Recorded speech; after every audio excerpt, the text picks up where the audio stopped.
என்னுடைய மனைவியின் உடல்நலக் குறைவால் நிறுத்தி வைக்கப்பட்டிருந்த சொற்பொழிவு, ஞாயிற்றுக்கிழமை சொற்பொழிவை இன்று மீண்டும் தொடர்கிறோம். நாம் தர்மவேகி அவர்களுடைய சமீபத்தில் வெளிவந்த புத்தகமாகிய பூர்ணயோகம் முதல் வாயில்கள் என்ற புத்தகத்தில் உள்ள பகுதிகளை நம்ம தொடர்ந்து பார்த்து வருகிறோம். அரவிந்தர்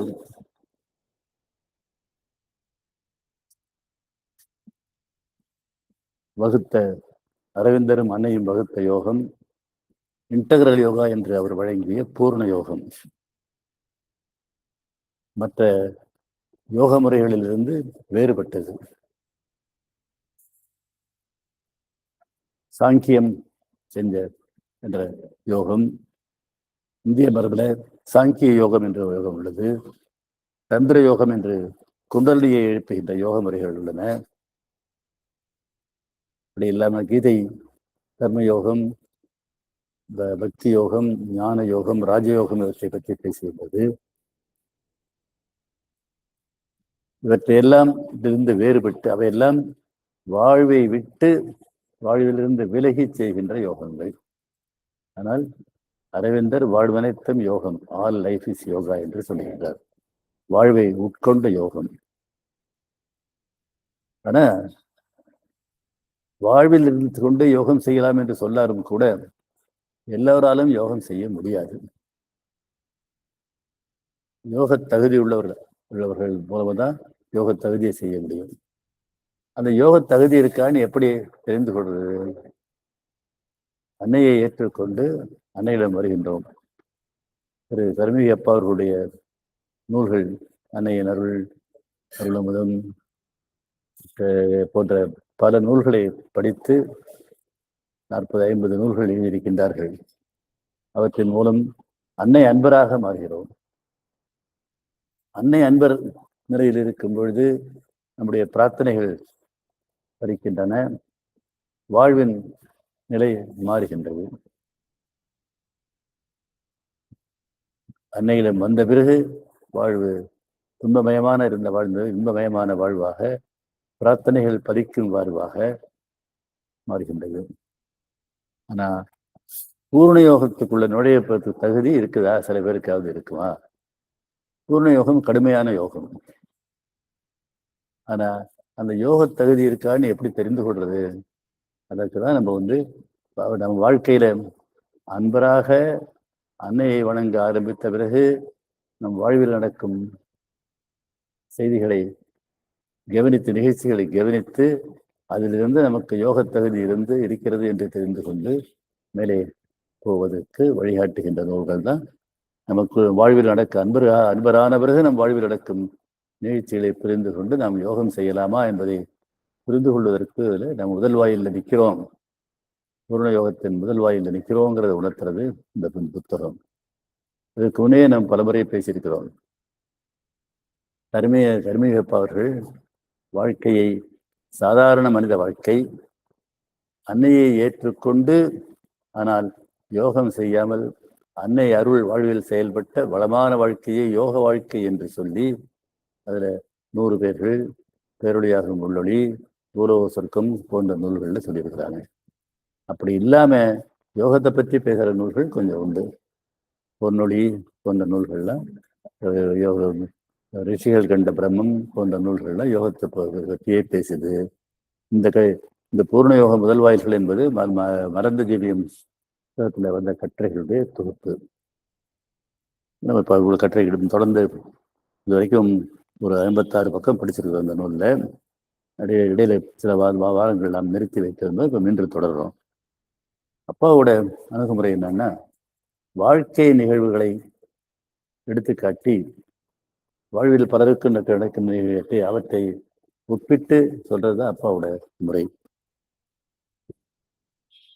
Seeing the force of conscious force, சத்திய ஜீவன் உள்ளதாக அறிவது. ரொம்ப முக்கியமான பலமுறை சொன்னதுதான். இதுவரைக்கும் வந்த இந்திய யோக முறைகளிலிருந்து அரவிந்தர் அன்னை யோக முறை அடிப்படையில் வேறுபடுவது, மற்ற யோக முறைகள் அனைத்தும் பிறந்து இறந்து பிறந்து இறந்து வரும் இந்த வாழ்க்கையை விட்டு இறைவனோடு ஒன்று கலத்தலாக முக்தியை அடைதல். அந்த முக்தி அடைதல் தமிழ்ல வீடு பேருன்னு சொல்லுவாங்க. வீடுனாலும் முக்தினாலும் விடுபட்டது வீடு பேரு. அறம்பொருள் இன்பம் வீடுன்னு சொல்லுவாங்க. அந்த வீடுங்கிறது விட்டு சரியா ஒரு இடம் இல்லை. நம்ம விடுபட்டதுனால வந்து சமஸ்கிருத வார்த்தை முக்துங்கிறதுக்கும் முக்தல்னா விடுபடுதல் அர்த்தம். விடுபட்ட நிலை, எல்லா பாசங்களிலிருந்தும் விடுபட்ட நிலை, அத்தனை ஆசையிலிருந்தும் இதுல விடுபட்டுட்டோம்னா நம்ம அந்த முக்தி நிலையை அடைகிறோம். அது நாலாயிரம் திவ்ய பிரபந்தங்கள்ல இவர்களும் சொல்றாங்க. விட்டுட்டீங்கன்னா அற்றது பத்தனில் உற்றது வீடு அப்படின்னு ஒரு தெரியுது. 10 முடிஞ்சு போச்சுன்னா வீடு அடைஞ்சிட்டுன்னு அர்த்தம். அதே மாதிரி எல்லா பாசங்கள்ல இருந்து விடுபட்டு அதுவே வீடாகுவேன்னு இதுல சொல்றாரு.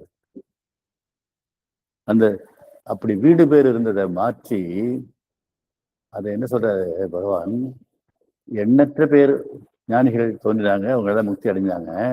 ஆனா இந்த உலகம் வந்து இருளையே தொடர்ந்துகிட்டு இருக்குது. அது இறைவனுடைய நோக்கம் அல்ல. இறைவனுடைய நோக்கம் இந்த பூமியையே உன்னுடைய பூலோக வாழ்க்கையே தெய்வீக வாழ்க்கையாக மாற்றுறதுதான்.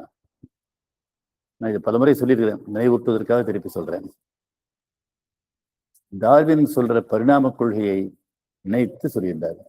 பரிணாம கொள்கைப்படி வந்து என்னன்னா, இந்த உலகம் தோன்றிய பொழுது உயிர்கள் இல்லை, மண் பெண் காற்று பஞ்சபூதங்கள் தான் இருந்தன.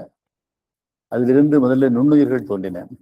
நுண்ணுயிர்களிலிருந்து சிறு சிறிதாக ஐம்புலன்களும் மெய்வாய் கண்மூக்கு செவி என்று உள்ள ஐம்புலன்களும் ஐவர்களுடைய உயர் விலங்குகள் தோன்றின.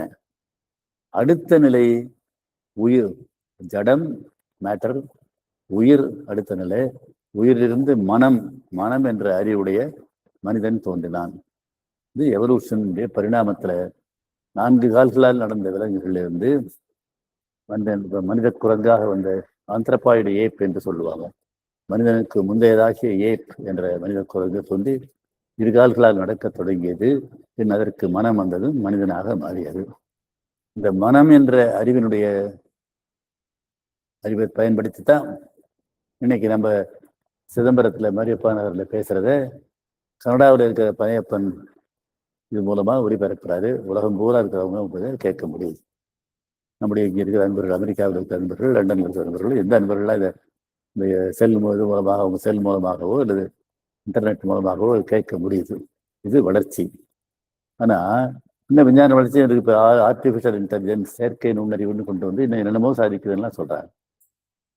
எல்லாம் வந்தாலும் இன்னும் மனிதனுடைய போட்டி, பொறாமை, பேராசை இது மாறல. இப்ப கடந்த சில ஆண்டுகளாக உக்ரைனுக்கும் ரஷ்யாவுக்கும் போர் நடக்குது. அதுல எண்ணற்றவர்கள் சாப்பிட்டு இருக்கிறாங்க, செஞ்சுட்டு இருக்கிறாங்க. இஸ்ரேலுக்கும் பாலஸ்தீனுக்கும் போர் நடந்த 56,000 பேர், நேற்று 100 பேர் என்னவெல்லாம் இருக்கிறாங்க. ஈரானுக்கும் அமெரிக்காவுக்கும் போர் நடக்குது, அதுல சாகுறாங்க. உலகம் 3வது உலகம் யுத்தம் வந்து விடுமோ என்ற பயத்தோடு உலகம் இருக்கிறது. 3வது உலக யுத்தம் வந்தால் அணு ஆயுத யுத்தமாக இருக்கும். அது அப்புறம் உலகமே அழிஞ்சு போக வேண்டியதுதான். அதனால இந்த மனத்தினுடைய இயல்புடைய இந்த மனிதன் இருந்திருக்கிறனால அந்த மனம் இந்த பெருமை, பேராசை, பெருமை, பொறாமை, தீய குணங்களோடையும் சேர்ந்து இருக்கிறதுனால அறிவின் வளர்ச்சினால் வெல்ல முடியல. பரிணாமத்துல அடுத்த நிலை 2 நிலை சொல்றாரு. ஒண்ணு ஓவர் மைண்ட், அது தெய்வீக மனம். அரவிந்த அன்னை நோக்கம் இந்த பூலோகத்தை பூலோக வாழ்க்கையை தெய்வீக வாழ்க்கையாக மாற்றுவது. அதற்கு முதல் நிலை டிவைன் மைண்ட் என்று சொல்லி, ஓவர் மைண்ட் என்று சொல்ற தெய்வீக மனத்தை பூமிக்கு கொண்டு வருவது. அது தவத்தின் மூலமாக 1920 நவம்பர் 24 அன்னை இருந்தாங்க. மற்ற கொஞ்சம் பேர் தான் இருந்தாங்க, பூமிக்கு கொண்டு வந்தாங்க. அது சித்தி தினம் என்று நாம் அதை ஒரு தரிசன நாளாக கொண்டாடுகின்றோம். ஆனா உண்மையான இறைவனுடைய மனம் என்பது சொல்லுது சூப்பர் மைண்ட்னு சொல்றாங்க. சூப்பர் மைண்டுங்கிறது வந்து ட்ரூத் கான்சியஸ்னஸ், மெய்யறிவு. அது அப்பா சத்திய ஜீவியம் சொல்றாரு. அந்த சத்திய ஜீவியம் பூமிக்கு வந்து நிலை பெற்றால்தான் இந்த உலகில சத்திய ஜீவிய மனிதர்கள் தோன்றினால்தான் மனிதர்கள் போல இருப்பாங்க. ஆனா இந்த மனிதர்களோட அறிவிலும் இருப்பாங்க. இந்த பூமியில இது நிலவும். அந்த மனிதன் வர அவங்க தவத்தின் மூலமாக 1950 டிசம்பர் 5ஆம் தேதி பகவான் உயிர் பெறுந்த பொழுது அவருடைய உடலில் அந்த சத்திய ஜீவி சக்தி இறங்கியது பொன்னொழியாக. அடுத்து 1956 பிப்ரவரி 29 அன்னையனுடைய தவத்தினால அது உலகத்தையே நிறைத்தது. இருப்பினும் அது இருள் உடனே கவிழ்ந்தது என்று சொல்கிறார்கள். இது சிறிது சிறிதாக வெளிப்பட்டு இந்த சத்திய ஜீவியம் என்று சொல்கின்ற மெய்யறிவு சூப்பர் மைண்ட் நிலை பெற்றால் இந்த உலகம் வாழ்வு சொர்க்கமாகும். உலக மனிதர்கள் வாழ்க்கை தெய்வீக வாழ்க்கையாகும். மனிதர்கள் இந்த எப்படி மற்ற உயர் விலங்குகள் எல்லாம் இருக்குதோ, உயர் விலங்குகள் நம்மை விட சக்தி வாய்ந்த யானை, புலி, சிங்கம், கரடி போன்ற உயர் விலங்குகள் இருந்தாலும் மனிதன் தன்னுடைய மனம்ங்கிற அறிவை வச்சு அவற்றை ஆளும் சக்தி பெற்றிருக்கிறானோ அதுபோல இந்த மனிதர்களும் ஆறறிவு கொடுக்கின்ற மனமுள்ள தோட்டி பொறாமை பேராசை உள்ள மனிதர்கள் இருந்தாலும் அந்த 8வது அறிவு ஆகிய சூப்பர் மைண்ட் சத்திய ஜீவியம் உள்ள மனிதன் தோன்றும் பொழுது அவர்களுடைய ஆட்சிக்கு இந்த உலகம் வரும். உலகம் தெய்வீக வாழ்க்கையாக மாறும் இருக்காங்க. அதை நோக்கிய பயணம் நடந்துட்டு இருக்கு. அதுதான் இங்க பாப்பா சொல்றாரு. சொல்லிட்டு அந்த சக்தியை ஃபோர்ஸ் அது வந்து எடுக்கப்படுறது கான்சியஸ் ஃபோர்ஸ். மதருங்கிறது யூனிவர்சல் கான்சியஸ் ஃபோர்ஸ். நான் திரும்பி உட்காந்து மதருங்கிறது யூனிவர்சல் கான்சியஸ் ஃபோர்ஸ். இந்த பிரபஞ்சத்தை இயக்கின்ற பேரறிவுடைய சக்தி. அதுதான் இப்ப அந்த ஃபோர்ஸ் கான்சியத்தை ஜீவித்தை எப்படி அறிந்து கொள்றது, அதுக்கு சில உதாரணங்கள் சொல்றாங்க. எப்போதுமே அப்பா வந்து ப்ராக்டிக்கல் எக்ஸாம்பிள் சொல்லி அதுக்கு தத்துவத்துக்கு போவாங்க. டென்னிஸை பற்றி ஒரு புத்தகம் எழுதினால் அதில் 10 பந்து ராக்கெட் எப்படி இருக்கும் என விளக்கப்பட்டிருக்கும். என்ன கோர்ட், என்ன கோர்ட் அளவு, என்ன தளவு தரப்பட்டிருக்கும். அதில் எப்படி ரூல்ஸ் வருகின்ற விளையாட்டு எழுதப்பட்டிருக்கும். அதில் எதுவும் புரியாமல் இருக்காது. என்ன ஆனால் மனதில் தட்டுப்படாது. டென்னிஸை பற்றி புஸ்தகம் படித்ததுனால டென்னிஸ் விளையாட தெரியும்னு அர்த்தம் இல்லை. தெரிஞ்சுக்கிட்டு டென்னிஸ் விளையாட ஆரம்பித்தாதான் தெரியும். அந்த படித்தபின் டென்னிஸும் விளையாடுவதையும் பார்த்தால் உடனே அனைத்தும் புரியும். எந்த சந்தேகமும் இருக்காது. இல்லை படித்ததும் படிக்காததும் மனதில் படும். அதனால் டென்னிஸ் ஆட வராது. ஆடுவதில் வேறு, ஆடுவது கற்றுக்கொள்வது, ஜெயிப்பது, பந்தயத்தில் ஜெயிப்பது, மாவட்டம், மாநிலம், இந்தியா, விம்பிள்டன்ல ஜெயிக்கிறது பல நிலைகள் இருக்குது. அதுபோல லைஃப் டிவைன் யோகத்தை பற்றிய நூல் அரவிந்தர் அப்பா பகவான் அரவிந்தர் எழுதிய லைஃப் டிவைன். அதுல டென்னிஸை பற்றி படித்து அறிவது போல யோகத்தை பற்றி அறியலாம். புரிந்தால் அந்த அறிவு ஏற்படும். அன்பராக அன்னையை ஏற்பது, ஏற்றபின் இந்த லைஃப் டிவைன் படிப்பது டென்னிஸ் ஆடுவதை பார்ப்பது போலத்தான். அதுக்குள்ள நம்ம உள்ள போறேன்னு அர்த்தம். லைஃப் டிவைன் படித்தாலும் பார்ப்பது மாதிரிதான். நாமே அன்னையை ஏற்றால் புத்தகம் கூறுபவை புரியும். ஆட்டத்தை பார்த்தால் ஆட முடியாது என்பது போல அன்பரானால் யோகம் புரியாது. நல்ல அன்னை என்பராய் தியான மையங்களுக்கு நிறைய அன்னை என்பர்லாம் வர்றாங்க. வந்தாலும் அது அவர்கள் எல்லாருக்குமே அன்னை அந்த யோகம் புரியாது. அது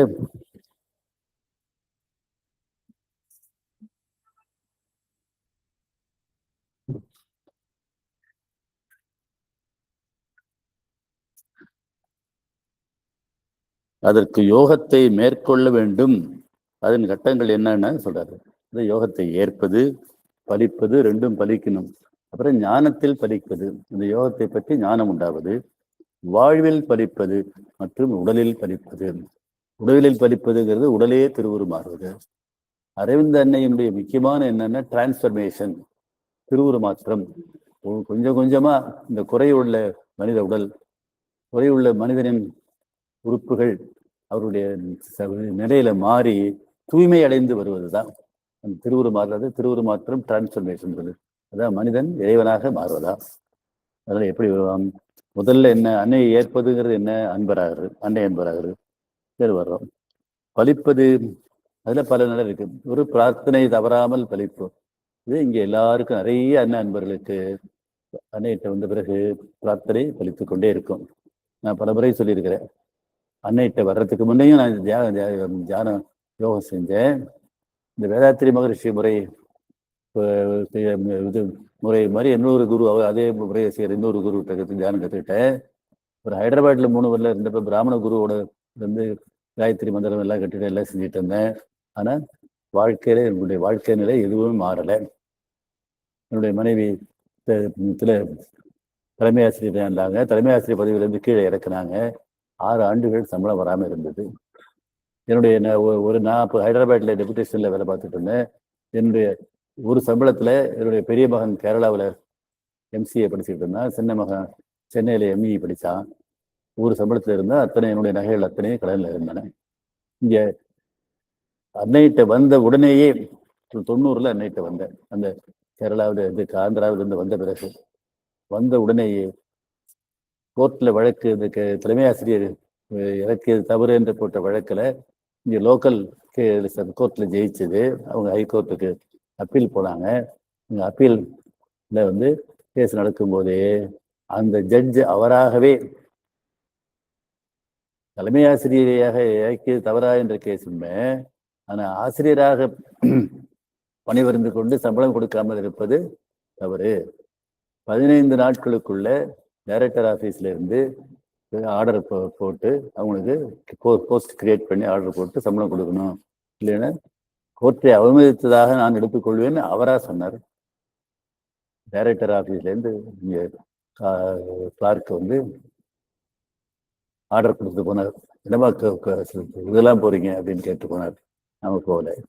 ஒரு ஸ்கூலுடைய ஸ்ட்ரென்த் எல்லாம் கூட போனதுனால மேனேஜ்மெண்ட்டு மறுபடியும் தலைமை ஆசிரியராக அன்னை மனைவியை போட்டு அவங்க அதுக்கப்புறம் 3 ஆண்டு இருந்து தலைமை ஆசிரியர் தான். அதான் அன்னை. அன்னைக்கு முன்னே நான் சொன்ன மாதிரி நான் அவ்வளவு தியானம் செஞ்சும் அவ்வளவு யோகம் செஞ்சும் கூட இந்த வாழ்வுல மாற்றம் அல்ல. இந்த வாழ்வுல மாற்றத்தை கொண்டு வருவது அன்னை தான். அதான் படிப்பது, பிரார்த்தனை தவறாமல் படிப்பது, அப்புறம் ஞானத்தில் படிப்பது, ஞானம் உண்டாகிறது எல்லாமே இறைவன் தான் அப்படிங்கிறத உணர வைப்பது.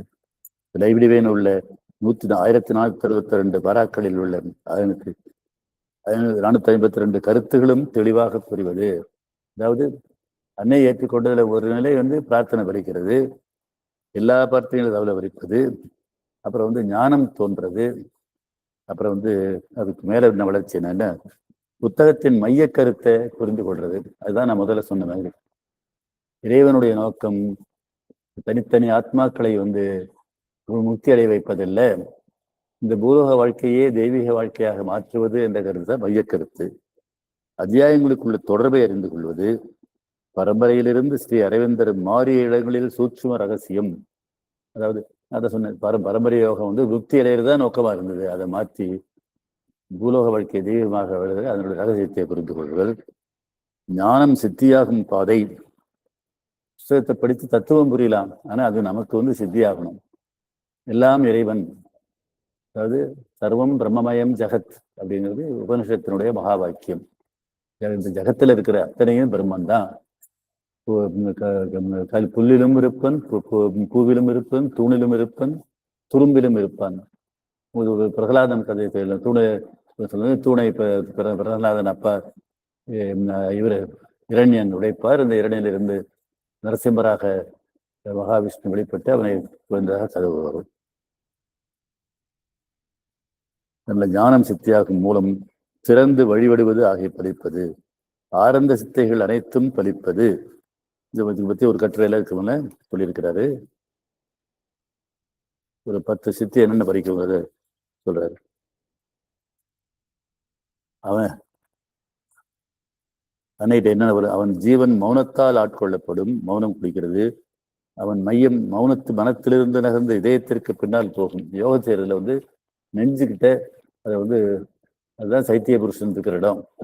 அந்த சயத்துல வந்து கனம் ஏற்பட்டு வர்றது. மேல் மனத்திலிருந்து அவன் நகர்ந்து போடுறது. நம்ம எப்போதும் எல்லாரும் மேல் மனத்துல தான் இருக்கிறோம்.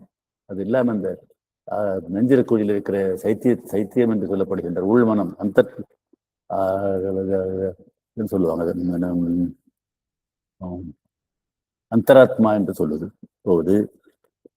அவனுடைய தியானம் ஜீவனிஷ்டையாகும். தானாகவே எல்லாவற்றையும் பாதிக்கப்படாம போகிறது. அவன் பார்வையிலோ அனுபவத்திலோ தீமை வராது, தோல்வி அழாது. நம்ம வாழ்க்கையில எல்லாம் நல்லதுதான் நடக்கும். நல்லதே நடக்கும் ஒரு அப்பா கிட்ட இருக்கிறாரு. அவனுக்கு யோகம் என்பது வாழ்வு, யோக சாதனம் என்பது சரணாகதி சமர்ப்பணம். பிறரில் தன்னையும் தன்னையும் பிறரிலும் காண்பது, இதுதான் பூர்ண ஞானம். எங்கிருந்தாலும் அவன் அன்னைவால் இருக்கப்படுதல், அவன் செயல்கள் உலகில் பரகும். இது இது இந்த 10 சித்திகள்லாம் நடக்கும்.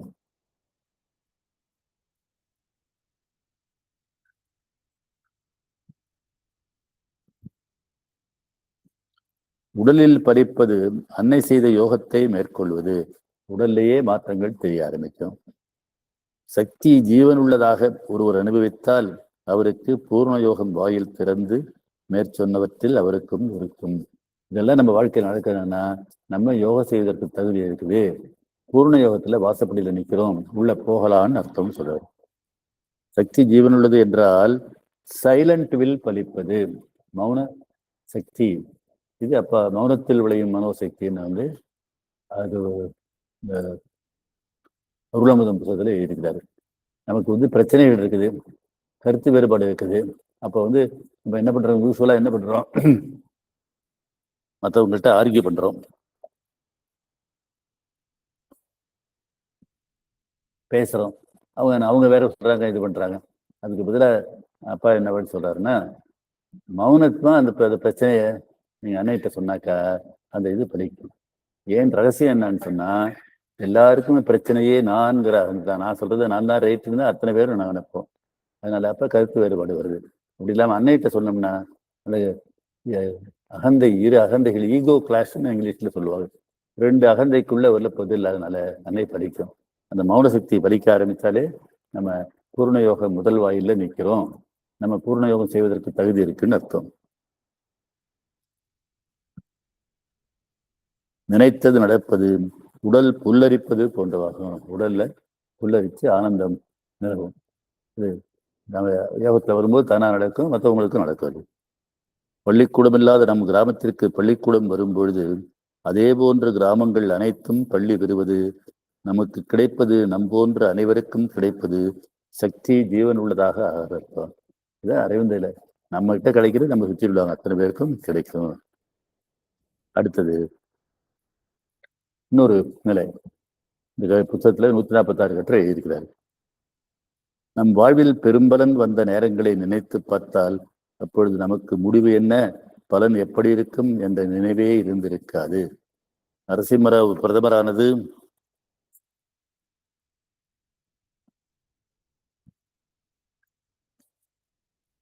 நரசிம்மராவ் சாதாரண எம்பியா தான் இருந்தார். அவர் ஆந்திராவுக்கார். அவர் ஒரு காங்கிரஸ் நடக்கும்போது ஒரு இது பிரச்சனை இருந்தனால நரசிம்மராவ் பிரதமராக்குதாங்க. சாஸ்திரி, லால் பகதூர் சாஸ்திரி பிரதமரானார். அவர் இவர்கள்லாம் சுயநலமற்றவர்கள்.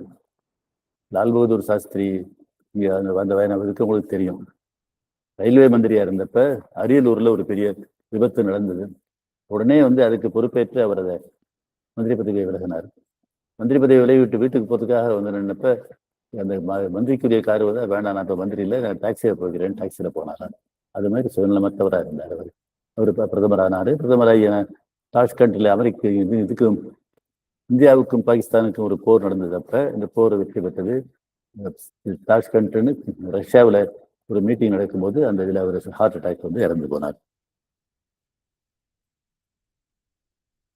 சாஸ்திரி பிரதமரானது, அண்ணாதுரை முதன் மந்திரியானது, காமராஜ் அகில இந்திய காங்கிரஸ் கமிட்டி தலைவரானார். அவரும் காங்கிரஸ். உங்களுக்கு பல முறை நான் சொல்லியிருக்கிறேன், அரவிந்த ஆசிரமத்தில் ஒரு போட்டோ இருக்கும். அதுல 4 பேர் இருப்பாங்க. அன்னை உட்கார்ந்து இருப்பாங்க, நேரு இருப்பாரு, லால் பகதூர் சாஸ்திரி இருப்பாரு, இந்திரா காந்தி இருப்பாரு, காமராஜரும் இருப்பாரு. அதுல காமராஜரை தவிர மீது எல்லாருமே அப்ப முதல் பிரதமர் ஆனாங்க. காமராஜரும் பிரதமர் ஆயிருக்கலாம், ஆனா அவர் ஆசைப்படலை. அவரை கிங் மேக்கர்னு சொல்லுவாங்க. அவர்தான் சாஸ்திரியை முதல்ல பிரதமர் ஆக்கினாரு. சாஸ்திரிக்கும் மொரார்ஜி தேசாய்க்கும் யாருக்குன்னு இருந்தப்ப சாஸ்திரியை கொண்டு வந்தாரு. அதுக்கப்புறம் இந்திரா காந்தியை பிரதமர் ஆக்கினாரு.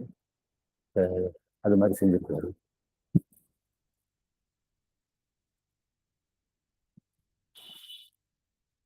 காந்தி மகாத்மா காந்தியாகி இந்தியாவை ஆண்டது. காந்தி சாதாரண கரம்தாஸ் மோகன்தாஸ் காந்தி மகாத்மாவாகி, ஆனால் அவர் தன்னை பதவிக்கு ஆசைப்படாதனால அவருடைய போராட்டத்தினால இந்திய சுதந்திரம் கிடைச்சது. அவர் நேருவை பிரதமராக்கினார். நேரு இருக்கிற வரைக்கும் வேற யாரும் பிரதமர் முடியல. அவர் இறந்த பிறகுதான் 17 ஆண்டுகள் வந்து பிரதம மந்திரியா இருந்தார். 1964 எங்களுடைய திருமணம் நடந்த நாள், என்னுடைய பிறந்த நாள் அன்னைக்கு அவர் இறந்தார். மே 27. நான் திருச்சிக்கு போயிருந்தேன், என்ன ஞாபகம் இருக்கு. போன்ற உதாரணங்கள் விளக்கும். நான் 100 ஆண்டு வாழ்வேனா, வாழ்ந்தால் உலகம் எப்படி மாறும் என அன்னை பகவானை சூட்சும உலகில் கேட்ட பொழுது அவை உனக்கு தேவையில்லை என்று பகவான் கூறினார். அன்னைக்கே அப்படி சொன்னாராம். நம்மை மறந்து கடமையை செய்யும் பொழுது எதிர்பாராத பெரும்பலன் வருவதை நாம் கண்டிருக்கிறோம். நமக்கு பெரும்பாலும் வருது வாழ்க்கையில. அதுவும் பலமுறை நான் சொன்னதுதான். நாங்க கட்டின வீடு இங்க இதே மாரியப்பா நகர்ல சி டைப் வீடு. அதுல மொட்டை மாடியில கீத்து கொட்டைகளை தான் தியானம் செய்ய ஆரம்பிச்சோம். இந்த வீடு அன்னை கொடுத்தாங்க. தேடி வந்தது எங்க நம்ம யூனிவர்சிட்டி லைப்ரரியனா இருந்த துர்ராஜுங்கிறவரு. அவருக்கு அப்போ வந்து வாங்குறதுக்கு ஆள் இல்லை. இப்போ ரியல் எஸ்டேட் இது மாதிரி இருந்தார். 11 லட்சம் பேசி, அப்போ என் பையன்கள்லாம் இந்தியாவில் தான் இருந்தாங்க, வெளிநாட்டில் இல்லை. அது அவனுக்கு வந்து 8 லட்சம் தான் கொடுக்க முடியுது. பாக்கி 3 லட்சத்தை கடனாக எழுதி கொடுத்த மாதிரி வாங்கிட்டு பிராமிசர் நோட்டு வாங்கிட்டு ரிஜிஸ்டர் பண்ணியே கொடுத்தாரு. அதான் அன்னை. நடக்கிறதா நடக்குது.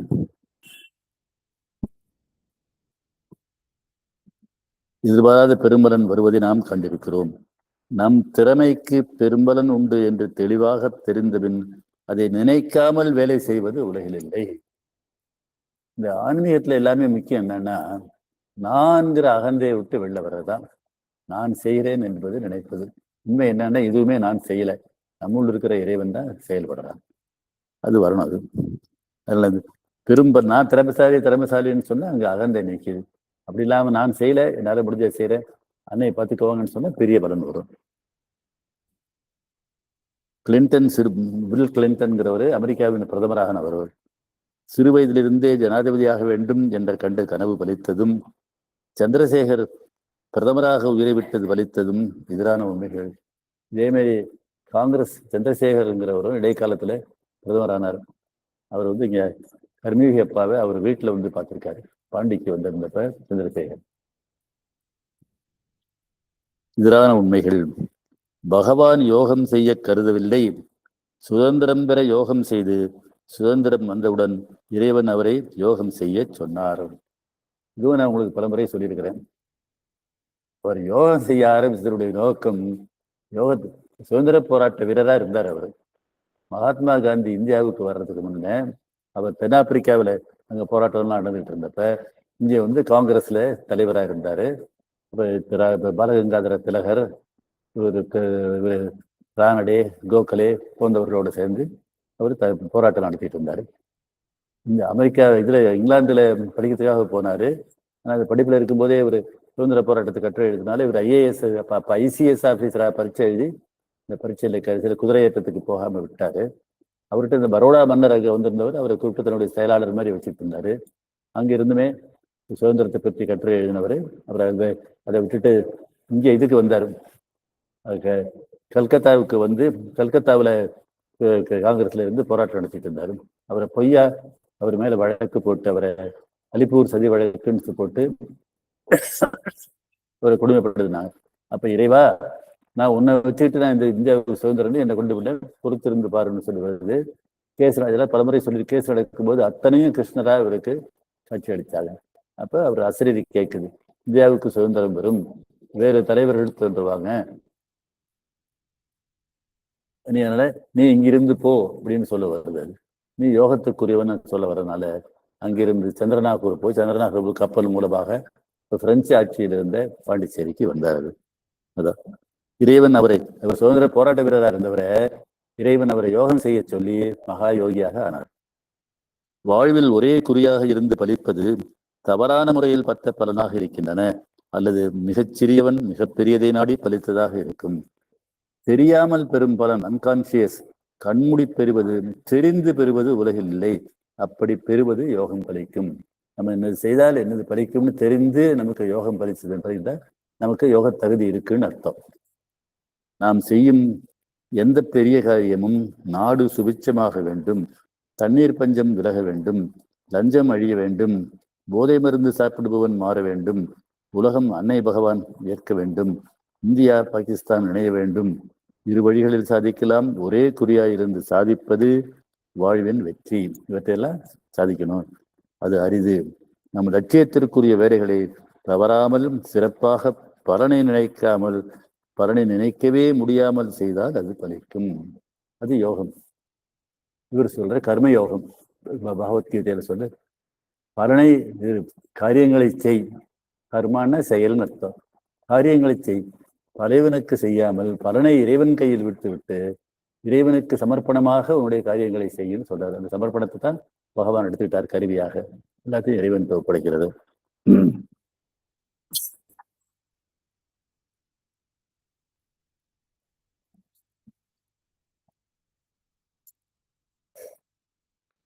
இப்படி அன்னை அந்த அகந்தையிலிருந்து இது எல்லாமே அதான் முக்கியம். எல்லாத்துலேயுமே இந்த யோகம் செய்வதுன்னு நான் என்ற அகந்தையிலிருந்து விடுபடுறது. ஏன்னா நான் என்றது நம்ம இந்த சின்ன நான். உண்மையா இருக்கிறது வந்து இறைவன் ஒத்தன்தான். அத்தனை பேருள்ளும் இறைவன் செயல்படுகின்றான். அதனால அதை விட்டு விடுபடுறதுதான் இந்த யோகம். முயல்பவருக்கு முடியாததெல்லாம் முடியும். நம்ம அறியாம காரியத்தை பார்க்காம எல்லாத்தையும் சமர்ப்பணமா இறைவன்கிட்ட பொறுப்பை பட செஞ்சோம்னா நம்ம நினைச்சு நடக்காதெல்லாம் நடக்கும். இயல்பாக சுபாவம் உள்ளவருக்கு தற்சமயம் அது போன்ற பயன் வந்தபடி இருக்கும். அவர் தனக்கு யோகம் செய்யும் தகுதி உண்டு என்று அறியலாம். நாம் செய்கின்ற காரியங்களை எல்லாம் நல்லது செய்யணுங்கிற நோக்கத்தோடையே செய்யும் போது அது படிச்சதுன்னா நமக்கு யோகம் செய்ய தகுதி இருக்கு அப்படின்னு யோகத்தை செய்யலாம். Seeing the delight in the objects. ஆனந்தம் பொருளில் செயலாக வெளிப்படுதல். யோகத்துல முக்கியமானது பேரானந்தம். அன்னை மந்திரம் ஓம் ஆனந்தமயி சைத்தன்யமயி சத்தியமயி பரமே. அதான் சச்சிதான் அந்த மந்திரம். ஆனந்தம்தான் முக்கியம். அதாவது இப்ப நமக்கு சந்தோஷம் வேற, மகிழ்ச்சி வேற, ஆனந்தம் வேற. சின்ன சின்ன பொருள்கள்ல கிடைக்கிறது, பிடிச்ச ருசியோட செய்கிறது, அது சந்தோஷம் ஆனந்தம். ஆனா அதே பிடிச்ச பொருளுக்கு அதிகமாக தின்னுட்டோம்னா வயிற்று கோளாறு வர்றது அல்லது டைரியா வர்றது அது துன்பமா மாறும். மணிக்கணக்கா டிவி பார்த்துக்கிட்டு இருக்கோம், செல் பார்த்துக்கிட்டு இருக்கிறாங்க, அது கண்ணை பாதிக்கும். அதுலேருந்து ரேடியேஷன் வந்திருந்தா பிரெயினையுமே பாதிக்குங்கிறாங்க. இதெல்லாம் நம்ம சின்ன சின்ன விஷயங்கள் எல்லாம் ஒரு செய்கிற வர்ற ஆனந்தம் சந்தோஷம் எது இன்பம் கொடுக்கின்றதோ அது மூலமாகவே துன்பமும் வரும். குழந்தை சந்தோஷமா விளையாடும் போது பண்ணும்போது சந்தோஷம், குழந்தைக்கு உடம்புக்கு சரியில்லைன்னா கவலை வருத்தம், அந்த துன்பம் கிடைக்கும். அப்படி இல்லாம துன்பத்தை இன்பம் மட்டுமே கொடுக்குற இன்பம் தான் அதான் பேரானந்தம். அது ஒரு இறைவன் ஆனந்தமயமானவன். அதான் ஆனந்தமயி ஆனந்தமயி. அன்னை ஆனந்தமயி அது கிடைக்கணும். அந்த நல்ல பலன் வந்துகிட்டே இருந்தாக்க முடியாததெல்லாம் முடியும். ஆனந்தம் பொருள்ல இருக்கிற ஆனந்தம் செயலாக வெளிப்பட்டாக்க, பொருளின் ஆனந்தம் தானா வெளிப்பட்டாக்க அங்க அவருக்கு பூர்ண யோகம் செய்யற தகுதி இருக்குன்னு அர்த்தம். வியாபாரம் அபரிவிதமாக வெற்றி பெற்றதால் கட்டுக்கட்டாக பணத்தை எடுத்து அழிப்பவனுக்கு பணம் வாழ்வில் ஆனந்தமாக இருக்கும். பணம் சம்பாதிக்கிறதுனால சந்தோஷம் வரும். இதை பொருள்கள்ல இருந்து வர ஆனந்தம். ஆனா சச்சிதானந்தம் பணக்கட்டு மூலம் அவன் உடலை புல்லரிக்க செய்வதை அவன் அறிவான். அதுவும் சச்சிதானந்தம் தான். பணம் நிறைய சம்பாதிச்சுட்டோன்னு சந்தோஷத்துல வர்றதும். ஆனா அவன் பெற்ற லாப கணக்கு எழுதும் பொழுது இலக்கம் ஆனந்தரூபமாக இருக்கும். அதை பிறரிடம் பேசும் பொழுது வாயில் சொல் சுவையாக இருக்கும். நெசவாளி மகள் மகளை எம்எஸ்சி படிக்க வைத்தார். அவள் 3 பெண்களை பெற்று 2 தம்பிகளை படிக்க வைத்து இருவரையும் அமெரிக்காவுக்கு அனுப்பி 2 பெண்களை 2 தம்பிகளுக்கு திருமணம் செய்து வைத்தாள். அவள் வாழ்வு வெற்றிகரமானது. அதை நினைப்பது இணைக்கும், பேசுவது சுவையான பொருள். அதாவது இதெல்லாம் வாழ்க்கையில வர்ற சந்தோஷங்கள். அன்பன் வாழ்வில் சச்சிதானந்தத்தை பொருளாகவும் பொருளின் அசைவாகவும் காண்கிறான். அவன் பெரும் இன்பம் பேரின்பம். அதுவும் அதுல இருந்து வர்ற இன்பமும் பேரின்பத்தின் ஒரு சொட்டு தான், ரகசியம்தான். மந்திரி கலெக்டர் ஆபீஸுக்கு வந்தார். உடன் உள்ளவர்கள் மந்திரியை கலெக்டர் நாற்காலியில் உட்கார சொன்னார்கள். அது அதிகாரமுள்ள நாற்காலி, அது எனக்கு உரியதல்லன்னு மந்திரி சொன்னாராம். அது விஷயம் தெரிஞ்ச மந்திரி. எல்லாரும் யார் வேணாலும் மந்திரி ஆகலாம், ஆனா கலெக்டர் ஆகணும்னு சொன்னாக்கா ஐஏஎஸ் தேர்வு எழுதி பாஸ் பண்ணியிருந்தாக்கா அவர்களுடைய நல்ல அந்த இதுல போய் மந்திரி உட்கார்றது மரியாதை இல்லை. அதை புரிஞ்சுக்கிட்டவர் அந்த மந்திரி, அவர் தன்னை புரிந்தவர், அவர் அது அவருடைய தாழ்த்த அடக்கம். கட்சி தேர்தலில் வெற்றி பெற்று தலைவர் முதல்வரானார். அதாவது முதல்வர் ஆபீஸுக்கு சென்று தலைவரும் கட்சி ஊழியர்களும் ஆனந்த வெள்ளத்தில் மிதந்தனர். அது அந்த வேற இன்னொரு வேறு. ஒரு ஊழியர் மட்டும் தன் எதிர்காலத்தை நினைத்து அந்நினைவில் தன்னை இழந்தார். தானும் ஒரு காலத்தை அப்படி ஆவேன்னு அவர் நினைச்சாரு. அவரது லட்சியம் தலைமை, தானும் தலைமைக்கு வரணும்னு அவருக்கு என்ன இருந்தது. அவர் தம் லட்சியத்தை எழுதிய பொழுது பெருமிதம் அடைந்தார். அவரும் அதே மாதிரி முதலமைச்சர் ஆனதும் பெருமிதடைந்தார். முதல்வர் ஆபீஸில் உள்ள அத்தனை பொருள்களும் அவர் மனநிலையை பிரதிபலித்தன. அதே மாதிரி அன்பன் லட்சியம் அன்னை. அன்பனுக்கு என்னன்னா அன்னை, அதையும் கடந்த லட்சியம் உண்டு. அது அன்பர்களின் அன்மையை காண்பது. வர்ற எல்லா அன்பர்களிலும் அன்னையை காணணும், அதான் உண்மை. அத்தனை பேரிலையும் இறைவன் இருக்கிறார். இறைவன் இல்லாதவர்கள் அத்தனை பொருள்களில் இருக்கின்றார், நமக்கு தெரியல, அவ்வளவுதான். மேலும் ஒரு லட்சியம் உண்டு, அது பொருள்களில் அன்னையை காண்பது.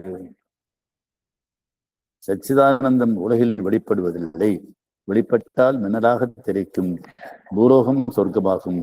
சச்சிதானந்தம் மனிதர்களில் வெளிப்படும், மேலும் அது ஜட பொருள்களிலும் வெளிப்படும்.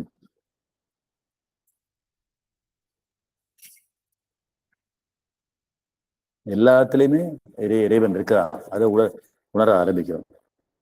அன்னை பொருள்களில் வெடிப்பது கட்டு. அன்னை படத்திலிருந்து தத்ரூபமாக வெளிவருவதை பலரும் கண்டுள்ளனர். அன்பர்களுக்கு சில பேருக்கு இந்த அனுபவம் ஏற்பட்டிருக்கு.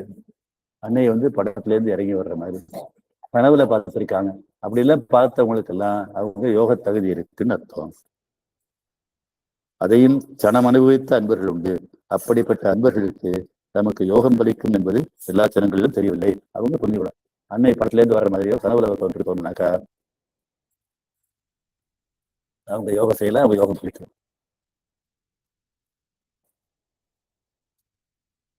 எப்பொழுதும் பிரம்மத்தின் முன் இருப்பது பிரம்மஜீவியம். சாதாரண வாழ்க்கை நடக்கும் பொழுது நம் வீட்டிற்கு வருபவர்கள் சாதாரணமாக இருப்பார்கள், நம்மை போல் இருப்பார்கள். கவர்னர் நம் வீட்டிற்கு வருவதில்லை, கலெக்டரும் வருவதில்லை, நம் இலாக்கா தலைவரும் வருவதில்லை. அதுபோல் தெய்வ நம்பிக்கை உள்ளவர் வாழ்வில் ஆன்மீக அனுபவங்கள் ஏற்படுவதில்லை. பொதுவாக நம்பிக்கை உள்ளவருக்கு பிரார்த்தனை பலிக்கும். நம்பிக்கை அதிகமானால் ஆண்டவன் சோதனை செய்வார். அசரீரி மனதில் கேட்பது, மௌனம் வந்து போவது, தியான தெய்வ தரிசனம் தருவது போன்றவை ஆன்மீக அனுபவங்கள். மௌனம் கூடி கொண்டாலே அது ஒரு பெரிய அனுபவம். அதை பற்றி சொல்றேன்.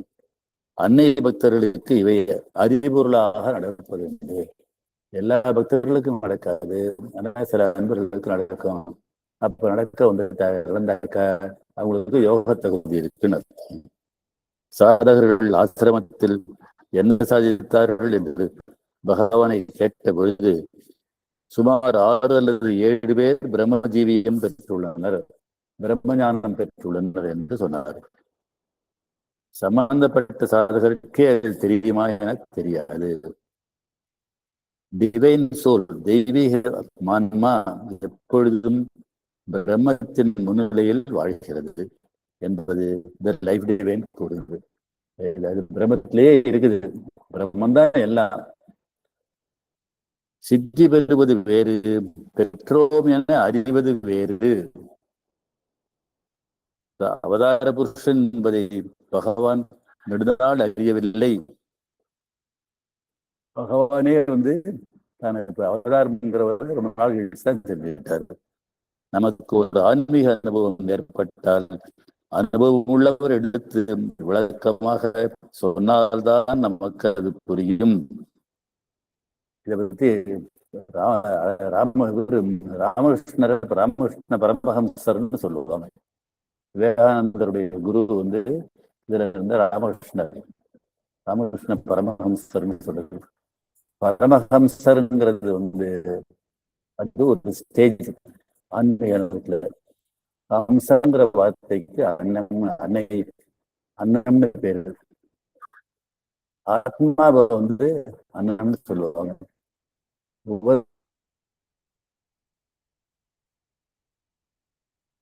உபனிஷத்து மகா வாக்கியங்கள்னு சொல்றது. நான் பல முறை இங்கே சொல்லியிருக்கிறேன். அகம் பிரம்மாஸ்மி, நான் பிரம்மமாய் இருக்கிறேன். தத்துவம் அஸ்தி, நீ அதுவாக இருக்கிறாய். அதுங்கிறது வந்து பிரம்மத்தை குறிக்கும். சர்வம் பிரம்மமயம் ஜெகத், இந்த உலகத்தில் உள்ள அத்தனையும் தான். அது மாதிரி ஹம்ச சோகம் சோகம் ஹம்சக அப்படின்னு ஒரு உபனிஷத்து மகா வாக்கியம். ஹம்சம்ங்கிறது சோ அகம், சோ அகம்னா நான், அது நான் அர்த்தம். நான் அன்னமாய் இருக்கிறேன். அன்னம், அன்னம்ங்கிற சொல்லு, அன்னம்ங்கிறது பரமாத்மாவை குறிக்கிறது. அதுதான் இங்க சொல்கிறது. அது மாதிரி அந்த அவதார புருஷவான்கிற இதை வந்து தனக்கு அவருக்கு தெரியல, அவரால் தெரிந்து கொள்ள முடியல. அவரால் அதுல ஏதாவது பரமஹம்சர்ன்னு சொன்னா அந்த தான் இந்த பரம்பொருளின் அம்சமாக இருந்தவரை வந்து பரமஹம்சர்னு சொல்லுவாங்க. அது ராமகிருஷ்ண பரமஹம்சர், விவேகானந்தரின் குருவாகிய அவர். நான் அன்னைகிட்ட எல்லாம் வர்றதுக்கு முன்னே விவேகானந்தருடைய நூல்களை கூட நிறைய படிச்சிருக்கிறேன். அவனுடைய மனைவியினுடைய மாமா ஆசிரமத்திலேயே போய் இருந்தாங்க. அவங்க மூலம் எனக்கு அது ஈடுபாடு வந்தது.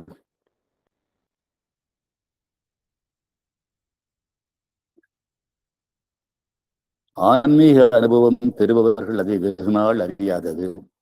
அன்னையை வழிபடுவதால், புத்தகம் படிப்பதால் நமக்கு அனுபவ அறிவு ஏற்பட்டன என தவறாக நினைத்துக் கொள்வது இரண்டும் தவிர்க்க முடியாதது. தியானத்தில் மெய்மறப்பது, உடல் மறந்து போவது, சுற்றி உள்ள உலகம் அலையலையாக மாறுவது, மண்டையோடு பெரிதாக மாறுவது போன்ற உணர்வு, திடப்பொருள்கள் திடத்தன்மையை இழப்பது, அகண்ட வானம் நெஞ்சில் தெரிவது, சனம் அகண்ட மௌனம் மனத்தை ஆட்கொள்வது போன்றவை பிரம்மஜீவியம் நம்மை தீண்டுவதை காட்டும். மௌனம்ங்கிறது ரொம்ப பெரிய விஷயம். பூர்ண மௌனம் இதுல யோகத்துல வந்து மௌன சித்திங்கிறது மிக முக்கியம். இந்த அலையா தெரிகிறது ஜடம்ங்கிறதும் இறைவனுடைய அம்சம்தான். பார்க்கடல்ல பள்ளி கொண்டான்னு சொல்லுவாங்க. தத்துவம் என்னன்னா, பார்க்கடல்ங்கிறது பொருள்கள் அத்தனை இறைவனுடைய சொல்றது. கடல் இல்லை, அந்த ஆன்மீக கடலை தான் பார்க்கடல் வருது. அது மாதிரி எல்லாம் நமக்கு அலையா தெரியுது. சில பேருக்கு தோன்றும். அப்படி இருந்தா அவங்க வந்து யோகம் செய்யலான்னு அர்த்தம். இந்த சுவரே அலையாக தோன்றுவது, நாம் பிரம்மத்தின் முன்னிருப்பது போன்று அதை அப்ப நம்ம வந்து இந்த பிரம்மத்துக்கிட்ட போறோம் அப்படிங்கிறத அது காட்டுது. நாம யோகம் செய்யலாம். நம் பிரம்மம் நம்மை தீண்டுவதற்கு அது அடையாளம். அந்த அனுபவம் ஒருவருக்கு ஏற்பட்டால் பெரிய மனிதர் நம் வீடு தெரிந்து வருவது போல இறைவன் நம்மகிட்ட வந்திருக்காருன்னு அர்த்தம். அப்படிப்பட்டவருக்கு யோகம் பலிக்கும்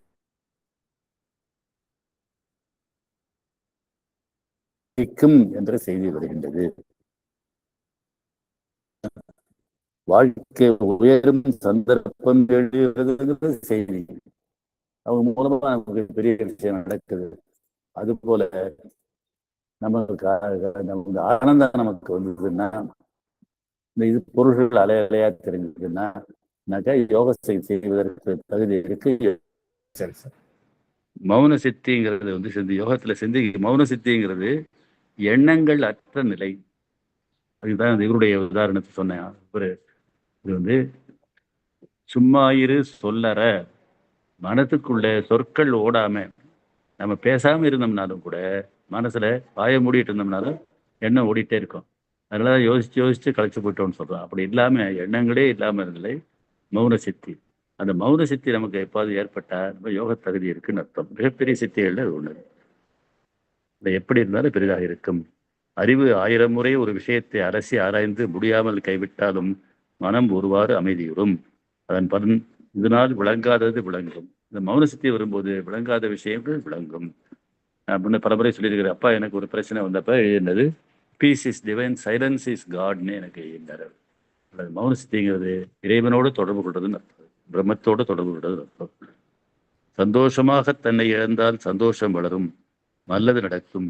அதிர்ச்சியான மனம் ஸ்தம்பித்தால் பெரும் சிக்கலுக்கு, அதிர்ச்சி அளித்த சிக்கலுக்கு அடுத்தவர் சிக்கலை அளிப்பார்.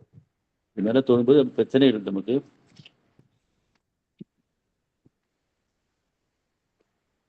வருவது எப்படியானாலும் பெறுவது மௌனம் என்பதால் பலன் நல்லதாகவே இருக்கும். இது நடந்தாலும் அங்க மௌன சித்தியை வந்ததுன்னு சொன்னா, மௌனம் குடிகொள்ளுதுன்னு சொன்னா அவங்களுக்கு யோக தகுதி இருக்குன்னு அர்த்தம். நிலத்தில் இரவு படுத்தவர் திரும்பிய பொழுது கருணாகம் தன்னை நோக்கி படமெடுத்து வருவதை கண்டார். ஆர்ப்பாட்டம் செய்யாமல் அமைதியானார். நாகம் படத்துடன் அவரையே 45 நிமிஷம் பார்த்தது. அவரும் பார்த்தார். நேரம் பார்த்து ஒரே அடியில் அதை கொன்றார்.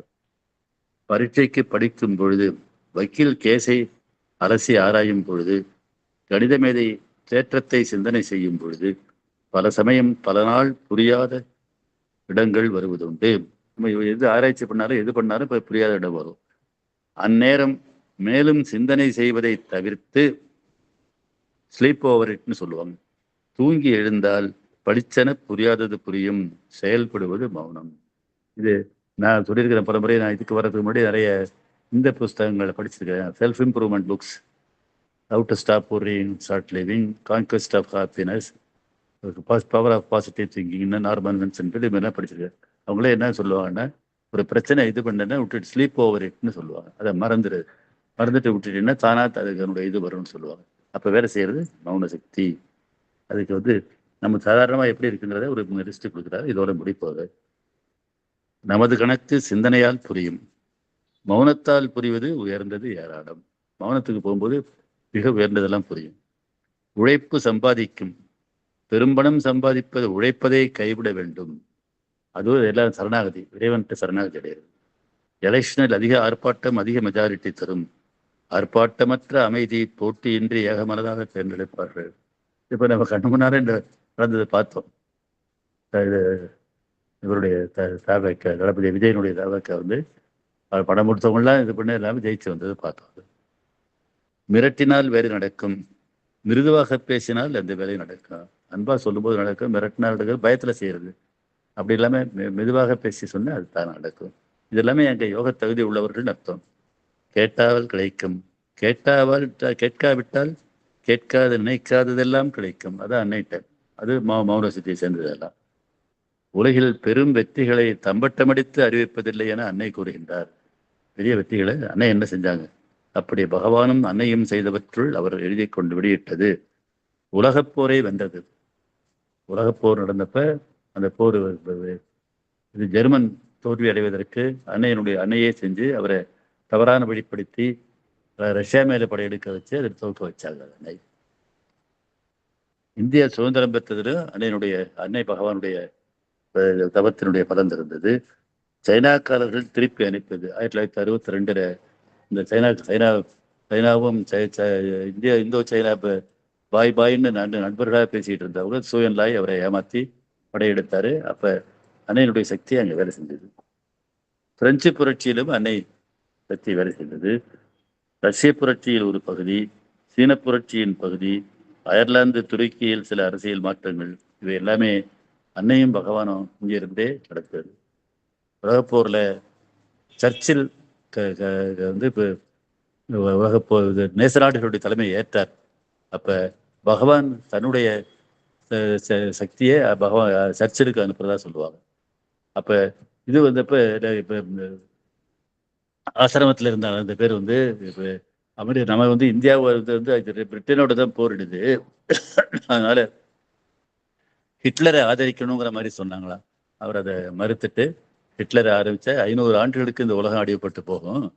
நம்ம இப்போ போராட்டம், இந்திய சுதந்திர போராட்டம்ங்கிறது வேற, இப்ப வந்து உலக நேச நாடுகளை தான் ஆதரிக்கும்னு சொல்லி பகவான் தன்னுடைய சக்தியை சர்ச்சிலுக்கு அனுப்பித்தார். சர்ச்சில் அந்த போரை தலைமை தாற்றி வென்றார். அமைதியாக அசைக்க முடியாத இரும்பு மனிதர்னு சர்ச்சில் சொல்லுவாங்க. அது அவர் நடத்தி அதை முடித்தது பகவானுடைய சக்தியை கொண்டு. இது எல்லாமே வந்து யோகத்தினுடைய சக்திகள். அதோட நம்ம இதை முடித்துக் கொள்வோம். அந்த அன்னை அன்பர்கள் கவனமாக இருந்து யாராருக்கு முடியுமோ அவர்கள்லாம் யோகத்துக்கு வரலாம். யோகத்தை பற்றிய பொன்னுடிங்கிற புஸ்தகம், பிரம்மம் பிரம்மார்ப்பணம் பிரம்மஜரணம்ங்கிற புஸ்தகம், ரிஷிகள் கண்ட பிரம்மங்கிற புஸ்தகம், இந்த புஸ்தகங்கள்லாம் யோகத்தை பற்றி நிறைய. அதுக்கப்புறம் இந்த லைஃப் டிவைன் கருத்துக்கள்லாம் புஸ்தகம் வெளியிட்டுருக்கிறாரு. அதை படிக்க முடிஞ்சவங்க ஒரிஜினலையே லைஃப் டிவைன், சாவித்திரி இதெல்லாம் படிச்சு அதை காதில் விழலை அவனுக்கு இதை முடிச்சிருவார். அன்னை நான் பல முறை திருப்பி சொல்றேன், கோடானு கோடி பேர்ல அன்னையை தெரிந்து கொள்ளுங்கிறது பாக்கியம். அந்த பாக்கியம் கிடைச்ச நம்ம சில பேருக்கு தான் கிடைக்குது. அன்னையினுடைய அழைப்பு உள்ளவங்களுக்கு தான் கிடைக்குது.